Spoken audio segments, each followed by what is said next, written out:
सहारा enterprises तुमच्या स्वप्नातली गाडी आता कमी किमतीत. इचलकरंजी शहरालगत असलेल्या कबनूर चंदूर रोडवर कोन्नूर पार्कमधल्या सहारा एंटरप्राइजेस इथं पश्चिम महाराष्ट्रातली विविध बँका आणि फायनान्स कंपन्यांनी जप्त केलेल्या जुन्या दुचाकी आणि चारचाकी गाड्यांची विक्री केली जाते. शोरूम किमतीपेक्षा 25 ते 50% कमी दरात, उत्तम स्थितीत आणि संपूर्ण कागदपत्रांसह त्वरित डिलिव्हरी. दुचाकी 20,000 पासून पुढे तर चारचाकी 50,000 पुढे. आपल्या पसंतीची कार किंवा बाईक आता अगदी परवडणाऱ्या दरात घेऊन जा. विश्वास, पारदर्शक व्यवहार आणि उत्तम सेवा हेच आमचं वैशिष्ट्य. पत्ता Konnur park, Kabnur Chandur road, Ichalkaranji. Proprietor Rajubhai Ajgar. संपर्क 8055810910 आणि 9860785786. सहारा एंटरप्राइजेस, दर्जा, विश्वास आणि बचत यांचं परिपूर्ण ठिकाण.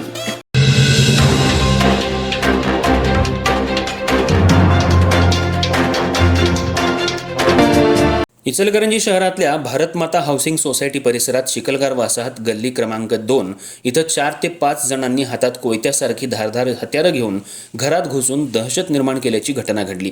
यावेळी ओमकार शिकलगार याच्यावर हल्ला करण्याचा प्रयत्न करण्यात आल्याची माहिती आहे. मात्र ओमकार यांच्या आई कविता शिकलगार या मध्ये आल्यानं हल्लेखोरांनी त्यांना भिंतीवर ढकलून दिलं. यात त्यांच्या डोक्याला दुखापत झाली असून त्यांच्यावर इंदिरा गांधी सामान्य रुग्णालयात उपचार सुरू आहेत. मिळालेल्या माहितीनुसार हल्लेखोरांनी ओमकार शिकलगार यांच्याकडे 20,000 रुपयांची मागणी केली होती. यावेळी ओमकार यांनी माझ्याकडे सध्या पैसे नाहीत, 1-2 दिवस जाऊ दे, 4 दिवसांनी देतो असं सांगितल्याची चर्चा घटनास्थळी सुरू होती. त्यामुळं पैशांच्या मागणीवरूनच हा प्रकार घडला असावा अशी चर्चा नागरिकात होती. मात्र या कारणाची अधिकृत पुष्टी पोलीस तपासानंतरच होणार आहे. दरम्यान 4 ते 5 जण धारदार हत्यारं घेऊन घरात घुसल्यानं परिसरात काही काळ भीतीचं वातावरण निर्माण झालं.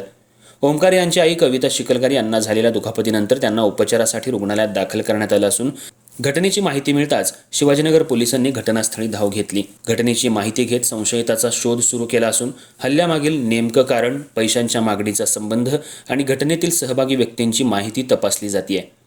इचलकरंजी शहरात धारदार हत्यारं घेऊन दहशत निर्माण करण्याच्या घटना वारंवार समोर येत असल्यानं नागरिकांमध्ये चिंतेचं वातावरण आहे. अशा घटनांना आळा घालण्यासाठी पोलिसांनी कठोर कारवाई करावी अशी मागणी नागरिकांमधून होतीये.